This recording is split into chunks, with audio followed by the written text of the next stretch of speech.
Assalamualaikum warahmatullahi wabarakatuh. Good morning, everybody. Good morning. How are you? I am fine, thanks. And you? I'm fine, thanks. Okay, let's open our class by reading Basmalah together. Ada PR ya? Bisa dikerjakan? Okay, I will check it later. Nanti saya cek. Okay, now open your module page 51. Page 51, halaman 51.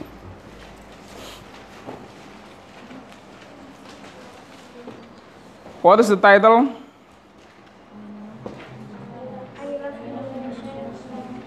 I love Indonesian folk tales. Saya love Indonesian folk tales. Folk tales apa folk tales? Dongeng atau cerita tentang Indonesia. Dari title ini, apa yang bisa kalian petik? Ini kira-kira bab ini, chapter ini akan membahas tentang apa? Folk tales itu. Apa? Dongeng. Kalau kita membahas dongeng itu kira-kira membahas teks apa? Naratif. Teks apa? Naratif. Sebelum naratif ini kita sudah membahas tentang teks prosedur ya. Sudah kan? Ada teks prosedur, kita sudah bahas. Terus ada teks deskriptif juga sudah pernah kita bahas di bab-bab sebelumnya.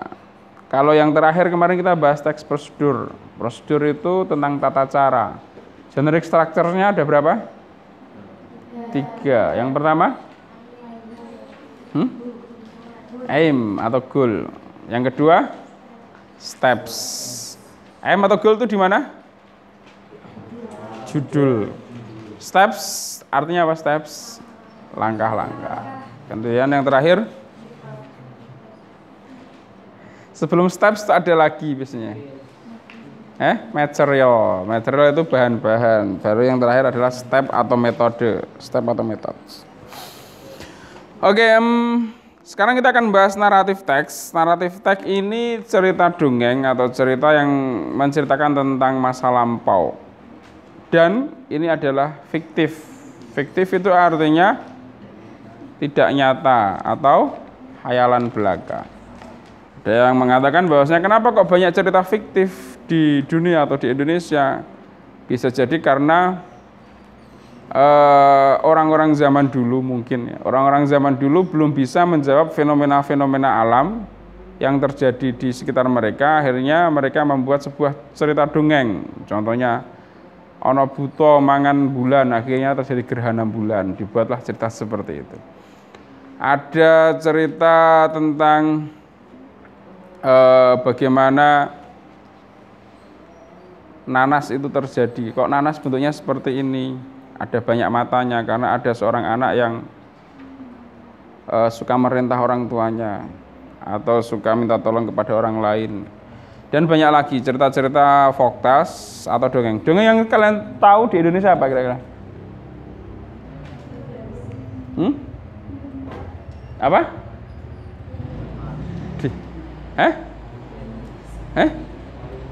Malin Kundang itu yang paling familiar ya. Kalau Malin Kundang itu lebih condong kepada edukatif. Kenapa cerita ini dibuat pada zaman dulu? Karena untuk mengedukasi atau mendidik bagaimana cara kita bersosialisasi atau berhubungan dengan orang tua, respect atau hormat kepada orang yang lebih ada pada orang tua kita. Makanya dibuatlah cerita tentang Malin Kundang, seorang anak yang tidak mengakui orang tuanya, akhirnya dia dikutuk menjadi batu. Dari mana itu? Dari cerita dari mana? Indonesia bagian mana? Sumatera. Oke, sekarang kita masuk ke material summary. Di situ ada narrative text. What is narrative text? Narrative text is kind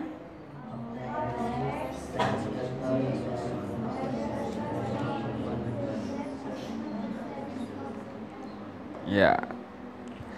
Narrative text is sebuah jenis teks yang menceritakan tentang sebuah cerita, story based on a series of event. Jadi ada runtutan cerita tersebut, ada event-event, ada kejadian-kejadian dalam cerita tersebut. Jadi sebuah cerita atau sebuah dongeng. Social function, fungsi sosialnya atau communicative purpose. The purpose of narrative text is to amuse or entertain the reader or listeners with actual or imaginary experience. Jadi tujuan dari narrative text, tujuannya dibuat narrative text itu adalah untuk amuse. What is amuse? Amuse itulah amuse. Amuse itu apa? Apa Rif? Menggunakan. Cerita dibuat untuk menggunakan apa? Open your dictionary, buka kamusnya coba. Amuse or entertain.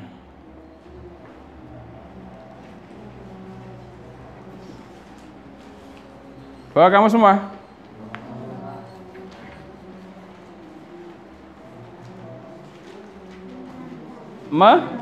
Menyenangkan, artinya menghibur. Entertain juga menghibur, menyenangkan orang. Jadi kenapa kok kita membaca cerita naratif? Supaya terhibur. Kalian baca cerita fiksi-fiksi, cerita fiksi novel, Mama karangan Terelie atau karangan Habibur Rahman El-Shirazi. Di situ fiktif. Tujuannya apa kalian baca itu? Supaya terhibur, ya kan? Ayat-ayat cinta atau cerita tentang apa? Bumi cinta atau yang lain lah, banyak sekali cerita novel. Lah di situ tujuannya untuk amuse, untuk menghibur. Kalau kalian nggak merasa terhibur berarti salah kalian sendiri milih ceritanya. Kalian suka cerita komedi kok bacanya cerita sedih, itu kan nggak tepat. Kepada orang yang membaca atau ada orang yang mendengarkan. Jadi itu hanya imaginary experience. Imajinasi saja. Imajinasi itu artinya ya memang nggak nyata, imajinatif. Kamu mengimajinasikan, kalau kamu memang ada yang ikut jurnalistik, diajari membuat cerpen atau membuat novel, kalian berimajinasi tentang suatu hal. Oke, next, generic structure. Generic structure di situ ada 3. Yang pertama, orientation. Who involved in the story, when and where. Dalam orientation itu di paragraf pertama biasanya. Di situ sudah bisa menjawab 5W1H. Who, siapa? Siapa yang ada dalam teks tersebut atau dalam teks cerita tersebut. When, kapan cerita itu terjadi. Where, artinya di mana cerita itu terjadi. Itu namanya generic structure bagian orientation. Yang kedua, complication. Complication itu is a problem arises followed by other problems. Masalah-masalah yang timbul dalam cerita tersebut. Masalah-masalah. Jadi series of problems. Jadi masalah-masalah yang beruntutan. Kemudian yang terakhir, resolution. Solution of the problem. Solusi atau akhir cerita. Jadi dalam naratif teks itu endingnya pasti dijelaskan di situ. Apakah happy ending, akhir yang bahagia, ataukah sad ending atau bad ending atau akhir yang buruk atau yang sedih, itu pasti diterangkan. Contoh yang tadi disebut Mama cerita tentang maling kundang, orientasinya di situ jelas Mama siapa di situ aktornya, ada malin kundang, ada ibunya malin kundang, ada saudagar kaya, ada dan sebagainya. Kemudian di mana cerita itu terjadi di Sumatera. Kemudian kapan? Biasanya spesifik time nggak ada dalam naratif teks. Biasanya long time ago, pada zaman dahulu kala kan seperti itu. Jadi nggak ada spesifik time biasanya. Kemudian komplikasinya apa? Malin kundang karena dia hidup miskin di desanya, akhirnya dia minta izin ibunya untuk merantau. Akhirnya dia bekerja pada sebuah saudagar kaya karena dia rajin. Series of problem-problemnya tadi itu masalah pertama. Masalah kedua dia bekerja, kemudian akhirnya si bosnya ini punya seorang anak yang cantik, akhirnya dia diambil sebagai menantunya, akhirnya dia jadi kaya. Setelah jadi kaya, suatu ketika dia kapalnya mendarat di daerahnya tadi. Kemudian dia bertemu dengan seorang wanita tua yang mengaku ibunya, tapi dia malu kepada istrinya karena sudah terlanjur mengaku dia adalah anak orang kaya, atau mungkin dia cerita ibunya sudah meninggal dunia. Akhirnya dia nggak mau mengakui, ya itu problem yang ketiga. Akhirnya ibunya marah, didoakan, dikutuk menjadi batu. Kapalnya tenggelam atau terbalik dan kapal tersebut menjadi sebuah batu. Endingnya atau resolusinya sudah jelas. Saudara-saudara di sini sad atau happy? Sad ending. Ada juga cerita tentang mama di luar negeri, ada cerita tentang Cinderella atau bawang merah bawang putih. Endingnya bahagia. Oke, this is generic structure of narrative text. Ada berapa di situ? 3. Kemudian language feature-nya. Language feature itu adalah unsur kebahasaannya. Karena di situ narrative text menceritakan tentang dongeng yang terjadi di masa lampau, berarti apa namanya? Kira-kira tenses yang dipakai adalah tenses apa? Past. Pastornya lampau, bukan present, bukan future juga. Mungkin bisa ada present ketika di situ terjadi dialog. Dialog dalam sebuah cerita itu selalu menggunakan tenses simple present. Atau pokoknya present ya. Tapi kalau yang menceritakan event runutannya tadi itu selalu menggunakan past. Past tense itu menggunakan verb berapa? Berapa? Verb? Loh, ya apa sih? Verb berapa? Verb? Deh. Raketek. Verb berapa? Past tense di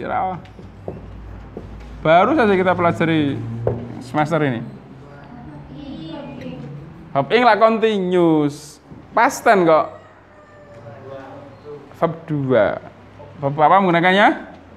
Verb 2. Jadi yang kalau kalian bilang past tense berarti verb 2. Kalau present anggap aja verb 1. Future verb 1. Verb ing itu di sifat-sifatnya. Verb 2. Subject, object. Kalimat positif. Negatifnya nanti menggunakan bukan do, tapi menggunakan did, not. Semua subjek. Kalau sudah ada did, maka verb 2 ini menjadi verb 1. Berubah lagi di kalimat negatifnya. Interrogatifnya nanti juga sama. Kalau sudah ada did di depan, maka di sini verbnya berubah menjadi verb 1. Kenapa dia berubah? Karena ada did. Did ini bentuk kedua dari do. Jadi kalau di dalam simple present, present itu ada do atau does, maka di sini verb 2-nya menggunakan did. Verb 3-nya kemarin apa? Done. Oke ya. Jadi ini past tense, structure dari past tense itu seperti itu. Lah, dalam naratif teks, karena dia menceritakan tentang masa lampau, maka dia menggunakan past tense. Ini kalimat verbal. Kalau kalimat nominal, kalau present kemarin menggunakan is, am, tapi kalau kalimat nominalnya past tense itu menggunakan was atau were. Complement. Complement itu bisa adjektif, noun atau adverb. Was untuk subjek I, she, he, it atau yang tunggal. Kalau were untuk subjek you, we, they atau yang jamak. Jadi subjek was, were, complement. Negatifnya tinggal tambahin not, interrogatifnya was, were-nya ditaruh paling depan. Anas dulu itu keren dulu ya. Anas dulu itu keren, berarti Anas was cool, keren. Sekarang sangat keren. It's very cool. Sekarang tambah keren lagi. Itu contoh. Jadi ada arti yang menunjukkan lampau dulu atau pokoknya lampau, bukan seperti perfect. Perfect itu juga lampau tapi baru saja terjadi. Tapi kalau past itu terjadinya di masa lampau. Kemudian menggunakan the use of adverbial phrase of time and place. Itu ada adverb of place of time and place. Long time ago, pada zaman dahulu, atau long time ago atau long ago. Noun phrase, action verbs, thinking verb, feeling verb, and verb of sense and temporal conjunction. Next, after that. Jadi naratif itu contohnya di sini bisa berupa teks yang fairy tale. Fairy tale itu ya cerita-cerita fairy, cerita-cerita tentang bidadari, tentang ibu peri, ya semacam itu. Fable, fable itu apa?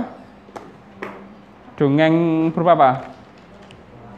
Hewan-hewan yang bisa ngomong itu ya, kayak Simbad atau kayak cerita tentang kancil nyolong timun yang bisa bicara, itu fable. Legend, legenda.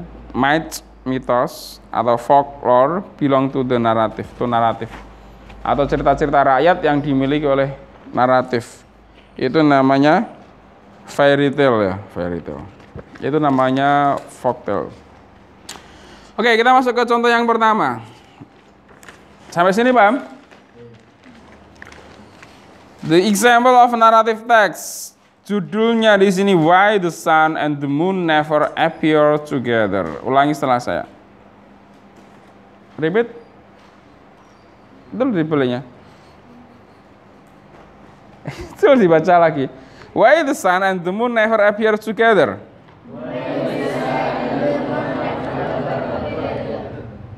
Long, long ago,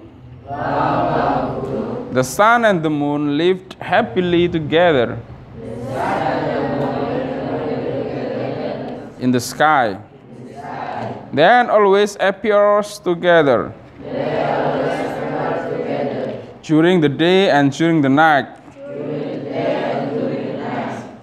One day, the sun shone brightly,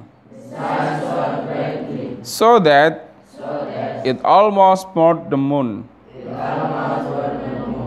The sunlight hurts the moon's eyes very much. This made the moon blind. The moon left the sun, although the sun had asked an apology to the moon.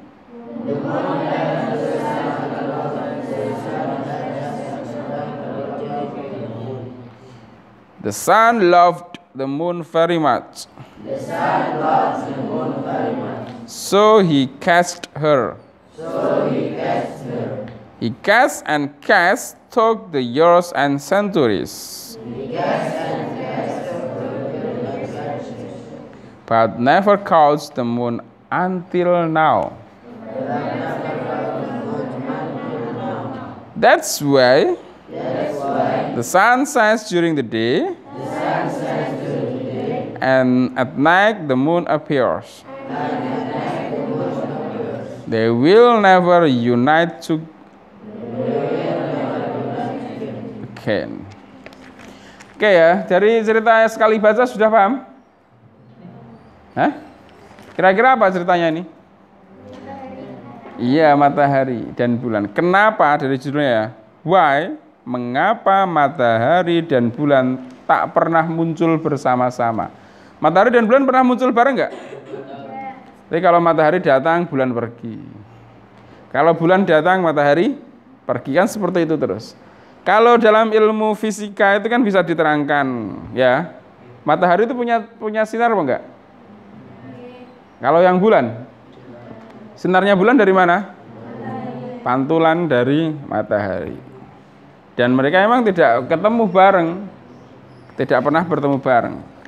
Tapi orang dulu, wah ini cerita ya, untuk hiburan saja ini ceritanya.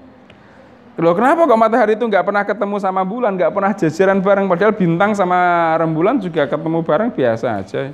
Kenapa kok bulan nggak pernah ketemu bareng? Akhirnya dibuatlah cerita ini. Dalam paragraf pertama, pada zaman dahulu kala, matahari dan bulan hidup dengan bahagia bersama-sama di langit, in the sky. Jadi hidup berdua bahagia, kayak semacam pasangan kekasih hidup bahagia bersama. Diibaratkan seperti itu. They always appear together. Mereka selalu tampak atau muncul bersama-sama during the day and during the night. Selama sepanjang hari dan sepanjang malam. Jadi munculnya bareng-bareng. One day, paragraf 2, suatu hari The sun shone brightly. Matahari itu bersinar dengan sangat cerah.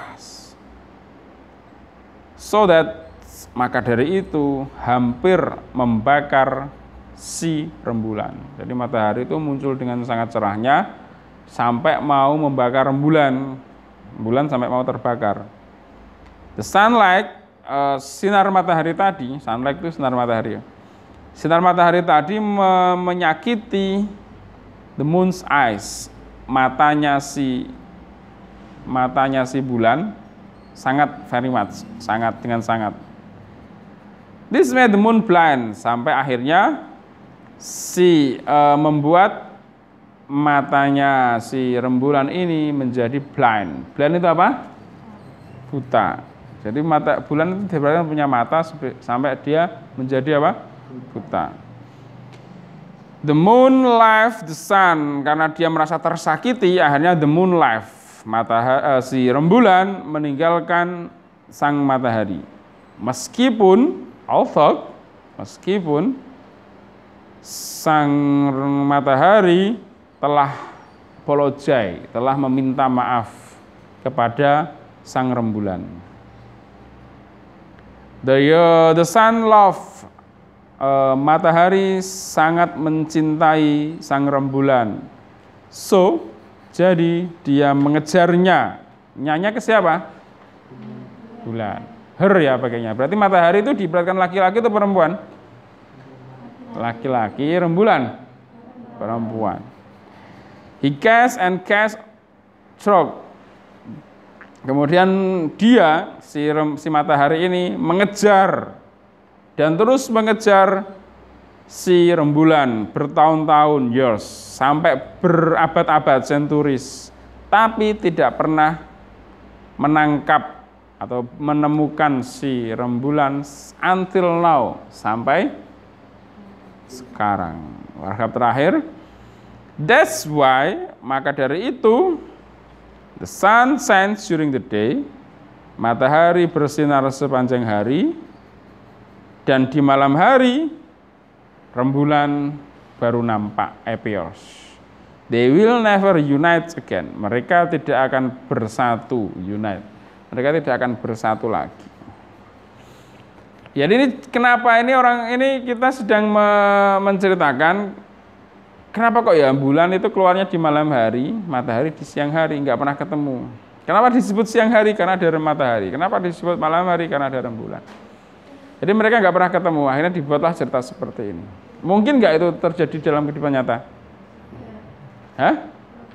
Kiamat ya nanti kalau itu hari kiamat datang berarti ya. Jadi ini cerita, ini kira-kira nyata apa enggak? Tidak, ini adalah hayalan atau hanya dongeng. Tujuannya apa tadi? Kalian merasa terhibur apa enggak? Kalian merasa terhibur apa enggak? Oke ya, sekarang kita preteli satu persatu. Mana yang orientation, mana yang complication, dan mana yang resolution. Di bawahnya di situ ada orientation. Orientation itu di paragraf berapa? Isinya apa tadi orientation? Isinya lah apa? Dalam orientation itu isinya apa? Aktornya, waktunya, tempatnya. Ada nggak di paragraf 1? Siapakah di situ aktornya? Matahari dan rembulan. Kapan terjadinya? Long ago. Di mana itu terjadinya? In the sky, di langit. Kemudian masuk ke paragraf 2. One day itu sudah masuk ke generic structure bagian apa? Complication. Jadi sudah masuk ke masalah, ke problem. Jadi suatu hari matahari itu bersinar shone brightly dengan sangat. Kemudian di paragraf 2 juga masih complication, paragraf 3 juga masih complication, sampai resolusinya akhirnya sampai sekarang matahari dan bulan belum pernah bertemu lagi. Berarti ini bad resolution atau happy resolution. Ceritanya di sini happy ending atau bad ending? Sad ending, cerita yang menyedihkan. Jadi sepasang kekasih matahari dan rembulan ini tidak pernah akan bersatu kembali. Itu yang terjadi. Oke, sampai sini paham? Oke, ya ini salah satu contoh dari Generik dari naratif teks cerita dongeng. Ada situ ada contoh yang kedua. A story from the farmyard to roasters. Oke, coba di situ kalian kerjakan. Saya kira cukup untuk pemahaman tentang naratif teks. Nanti setelah ini kita banyak discuss, banyak latihan soal. Di situ ada cerita tentang farmyard, di situ ada cerita tentang mouse, deer, and Mr. Crocodile. Yang di rumah itu bisa dikerjakan di rumah, mulai dari soal nomor 1 sampai 20. Okay, enough for today. Let's close by reading Hamdalah. Assalamualaikum warahmatullahi wabarakatuh.